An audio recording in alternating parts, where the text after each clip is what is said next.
July is Disability Pride Month. I am here today with a content creator who I stumbled upon. I was like, wow, I thought he was brave, candid, frank, and I thought he was completely great. So I want to show you how great he is. So I like to welcome Avery to the show. Welcome, Avery. Thank you so much for having me. Yes, yes. Um, Well, talk about yourself. yeah, so I might have not done okay, cool. adequate enough. So yeah, yeah, no, I'm an autistic content creator. I speak mainly about autism, but I speak about mental health in general as well. Especially like through an intersectional lens. So it's very important to do that because there's going to be barriers, whether it's based on race, ethnicity, or sex, right? We have medical sexism, we have medical racism.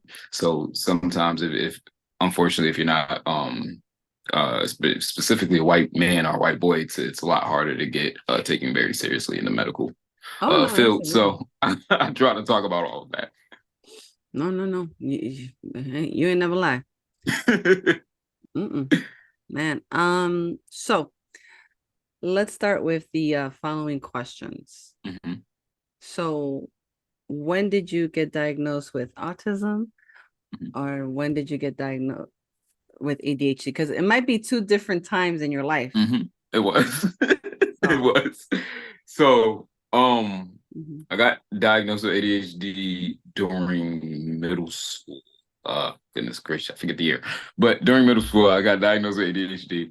Okay. They had me sit with somebody. We were doing like different cognition tests. We went to neurologists, the whole shebang. Um, Now, interestingly enough, at the time, we didn't have, I think this was around like DSM-3 ish. Because now we have the DSM-5 Yes. for when it comes to diagnosing people. But I think this was like the third edition. Um Mm. but basically at the time it was you couldn't diagnose people with both ADHD and autism. So more often than not, people who may have had both were getting diagnosed with ADHD. Um, so I got diagnosed in middle school for my ADHD, and I got diagnosed around COVID for autism. Got diagnosed around COVID for autism. Yeah. Ooh. So I went very long without any accommodation. Oh. um, yeah, but I got diagnosed literally right 2 months before COVID hit. Mm-mm. Yeah, for those of you who might not know what the DSM is, that's the Diagnostic Statistical Manual. It Hmm. is for mental health. It'll tell you about the following conditions. It could be for ADHD, autism, schizophrenia, bipolar. Hmm. Yeah, it covers a myriad of conditions. So when the very first diagnostic statistical manual was number one, obviously, Hmm. and it was over, I like to say, 40 years ago or even Hmm. 50. So Hmm. because all these diagnoses of all these medical conditions really came to light in the 70s, which is very, Right. very interesting. Otherwise, everybody was very hush hush. And then the two might have been for the 80s. So by the time the 90s came around, there was a lot more not Hmm. popularity of conditions, I like to say, Hmm. but there were more conditions added, and there was a lot of rebranding of certain Hmm. conditions. And then, as people may or may not know, you have the Americans Disability Act of 1990, which does cover a lot of the conditions of the following: blindness, Hmm. if you're, deaf, mute. It covers surprising ADHD and now autism is added in there, because anything that requires, cerebral palsy, anything that requires physical need that needs to be addressed, or an accommodation that needs to be done, whether it's transportation, housing, and things like that, that's what, helps cover it. Sorry, that's Yep. the informational side of stuff. Yep. So, Absolutely. Diagnostic Statistical Manual 3 was still, it was still popular, I guess. It was still in use until about maybe give or take 2010. I would Google this, everybody, just in case. Mm-hmm. If I had said any misleading information, let me know now. Speak now, forever hold your peace. It was at the time of my high school, at the time of my middle school career, it was either 3 or 4 that was out. But I know for a fact, like there was a point in time, I think up until, don't quote me, it's either 2000, I think it's like 2013 or upward, but relatively recently, they would not diagnose somebody with both ADHD and autism. So it's very much like you said, like as people in the field of like psychology and such and other, like, medical fields gain more understanding of what these disorders and things were, they were able to kind of hone in on, okay, this is what it is. So prime example, right? Asperger's syndrome was thought to be a separate diagnosis until they realized, no, autism is a spectrum. And so they don't go around saying Asperger's anymore. It's just all autism. And so it's you got different variations of what autism looks like, but we all meet the same criteria for what autism is. Oh, it says here. Okay. Thanks to Wikipedia. I refuse to give misleading information. It's just such that's right. Like, I gotta do it right. Oh, I know that's right. That's like the inner part of me. Geez. So it says here the Diagnostic Statistical Manual of Mental Disorders was published in March of 2022. So it's already, part 5 is already 5 years, it's already 2 years old. Okay. So supposedly the first publication, guess who actually who did this? Oh my God. The Diagnostic Statistical Manual evolved from systems of collecting census and psychiatric hospital statistics, as well as from a United States Army manual. Wow. And its first publication was in 1952. Wow.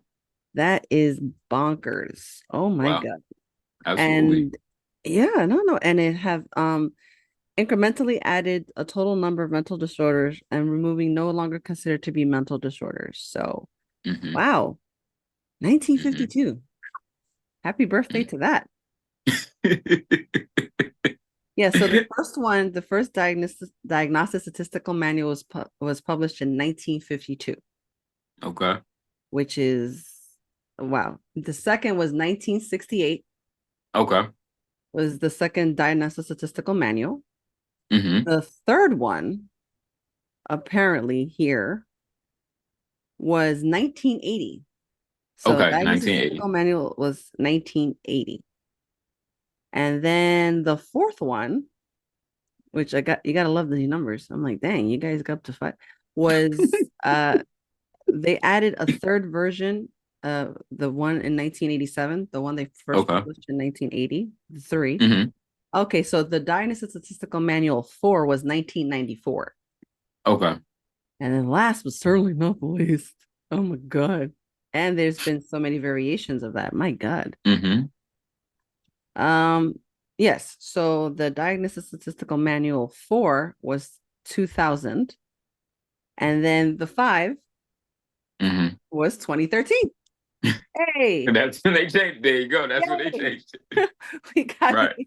You got it down. Thank you. Oh my gosh. No, I strive to, make sure that I do my research when I do talk about these topics. I'm sorry, I can't be all like, oh no, that no. Absolutely. Because the internet was too alive. They would just go. I do that myself. I like the fact that you make sure, like, hold on. It's like, no, you ain't gonna catch me out there looking a fool. No, I'm gonna look like I know what I'm talking about, and I'm gonna stick to it, whether you like it or not. Oh my Absolutely. goodness. It's absolutely crazy and stuff like that. So, but that's interesting though. So, Hmm. wow. It's aside from the dynasty statistical manuals and things like that. So, Hmm. how did you feel when you were diagnosed initially? Because there's always like it's almost like the symptoms and stages of grief Right, right, when you get a right, diagnosis. I don't know right. why, but how did you feel when you got both diagnoses? When I got my ADHD diagnosis, Mhm. I think at the time I wasn't really processing it. I was more so like, you know what I'm saying? Like I remember being pulled out of class to take these tests with in this room with this man.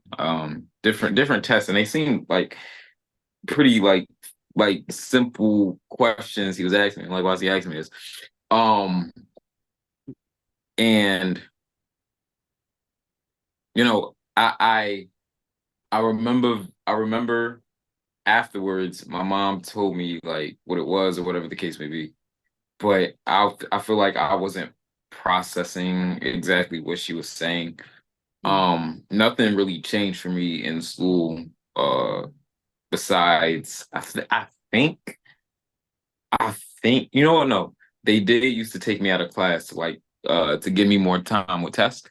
Yes, Um, same thing with me. but yeah, other than that, nothing really changed. So I'm like, okay, I guess this don't really mean much.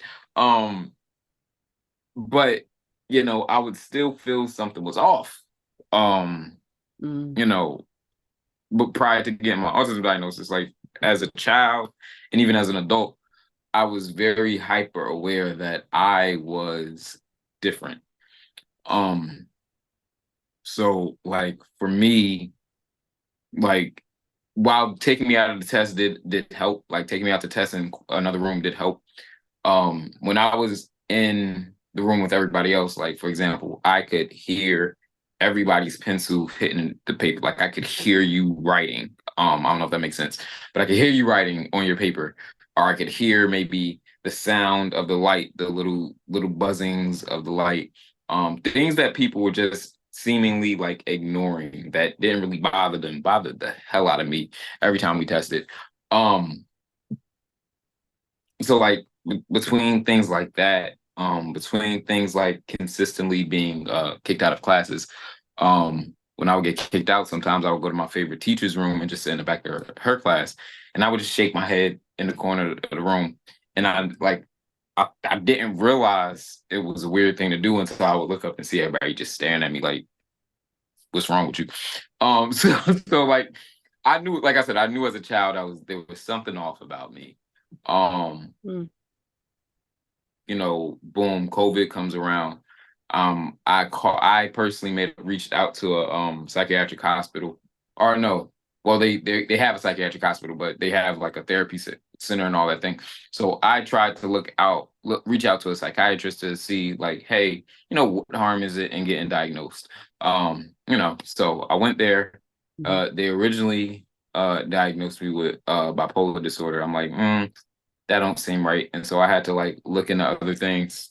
And then I stumbled upon autism. And, there's the tropes and the stereotypes that you see uh on media of autism either looking one way or another way.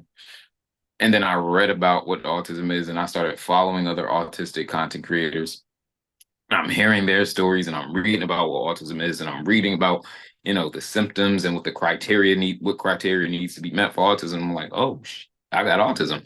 um, I go back, get my I advocate for myself, and they're like, oh, we were actually wrong. You actually do have autism with level 1 support needs. And so that was that. Mhm. But yeah, no, I genuinely wish I would have had this done earlier because this would have probably saved me a lot of, trouble that I went through in school. Well, just in case, what he Hmm. means by Hmm. level one, support, then there's level two and level three.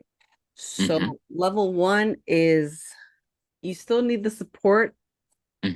Supports could be like accommodations that you're needed for your environment. You do still need help. You appear social, you are verbal, and you can float along, get along to a certain point. Right. Level 2 is moderate, which means there are some things that elude you. You could be verbal or nonverbal, depending. And then 3 means you're completely nonverbal. However, you need so much support that you can't be left to do things independently. Like you need a caretaker. You need someone to like give you community rehabilitation, to be out and about with you. You need a home health aide at home and things like that. So just in case for anyone paying attention, if you lost attention, I'm sorry. But there's 3 levels of support when it comes to autism. So just in case. Absolutely. Like my son is a level 1, which means he needs to be overseen, but he also likes routine and consistency. And then he has traces of ADHD. Like, for example, in school, he has occupational speech and counseling. But recently, he started to need more help. There's certain subjects that he just, like, for example, when he has to write under pressure, he totally folds. Feels like he can't think because he feels like there's an invisible, like, timer. Right. Right. And just like, yeah, that's the world of pressurized test taking. It's horrible, by the way. And then he looks at me like, Mommy, how did you survive? Oh, a lot of prayer. Actually studying what the person told me to study, that would be really helpful. So circling back, the resources that you used in your state were basically the psychiatric hospital at first, or was it more? Absolutely. So in school, like I had whatever they would give me. So sometimes they let me talk to my school counselor. And then, like I said, they did take me out for tests and things like that. But as far as like resources growing up, I didn't have much. And resources currently, I don't have much, which is why when we were talking earlier, I had mentioned that what I'm trying to do is, you know, work towards getting a nonprofit off the ground, and that my main reasoning for that is twofold. You know, life is expensive, right? Like life is just disgustingly expensive, and so especially if you're in the working class or the lower class, life is just going to be much more challenging for you. And so what I want to do, what I'm hoping to do is have a nonprofit that can help get children, like parents who may suspect their child is on the spectrum, help get them the funds and resources they need to, you know, get them an evaluation. Because I understand everybody's job isn't covered with insurance. Diagnosis could be expensive. I get that, and I tell people all the time, like I was self-diagnosed until I got to see a doctor. And as I said, like I understand there are barriers where it's like maybe it's a financial barrier. Maybe again, you may be a woman and they may think, oh well, women don't get this, or you may be, you know, black and brown, and so you know what I mean. So I get the barriers. So when it came to the concept of, you know, creating this nonprofit, it was more so like, okay, lower income families and working class families may have a harder time financially trying to get their children the proper, you know, resources and accommodation they need. So let's work towards that. But also, and this is, you know, digging back to your question about as an adult, the resources I use, what I notice is autistic people statistically, I believe it's like, I think it's like 3 to 6. Don't want to put a number on it. Autistic people have a higher rate of suicide attempts than non-autistic people. Yes. And so my issue with that is what I'm noticing is that a lot of the time we as a society care about neurodivergent children. But once those children hit that age, Once the, you know what I'm saying? Once they Once you hit hit 18, 21, you on your own. 18, 20, see, I definitely agree with 21, but even like 18, once you're able to legally work and they be like, all right, well, you know, you an adult, they throw you to the birds. And it's like, Pretty okay, much. More like the wolves, so but I get it. the wolves, they throw you to the wolves. And so it's like, you know, as I said, growing up I grew up in a lower income area. And so I understand maybe you don't have the best job, maybe you don't have the best financial situation to get the accommodations that you was once getting in school, but you still need those accommodations. And a lot of the times, even with like your son, as you mentioned, your son and myself were both level 1. But a lot of the time people think simply because they can't see our autism on display, the way they may like, if you have a stereotyped idea of what autism looks like, you may see somebody you may only assume people who are level 3 are the only people that could be autistic. And I may not present in a way that meets your idea of what autism is. So sometimes because my autism is invisible to people, they think I don't need help. They think I don't need support. Yes. You know what I mean? And so I want to make sure adults are also getting that as well. Yeah, no, like I'll say a really quick story. I was Mm-hmm. at work, right? Mm-hmm. There was this I work at a public space, Mm-hmm. and this lady goes, she was looking for her daughter. Mm-hmm. I saw the daughter walking around, and I saw her walking by, because the first time I saw the family together. Mm-hmm. The second time, the daughter was walking around by herself. And I just went to the daughter and said, "Hey." She goes, "Hello. Where are you going?" "Oh, I'm just walking around." I said, "You don't think your family's will be worried about you?" "Yeah, Mm-hmm. but I like the space." I was like, "Okay. So if I see you walking around again, that means you've done the entire space, right?" She goes, "Yeah, okay." And then the mother came, like, what, 5 minutes later, Mm-hmm. panicked. "Where's my daughter? Oh my God." I said, your daughter just went down the stairs, turned this way, and she went into our garden." "Oh my God, because my daughter's on the spectrum." I said, "Okay." And my son's on the spectrum as well. So I pretty much spoke to her, and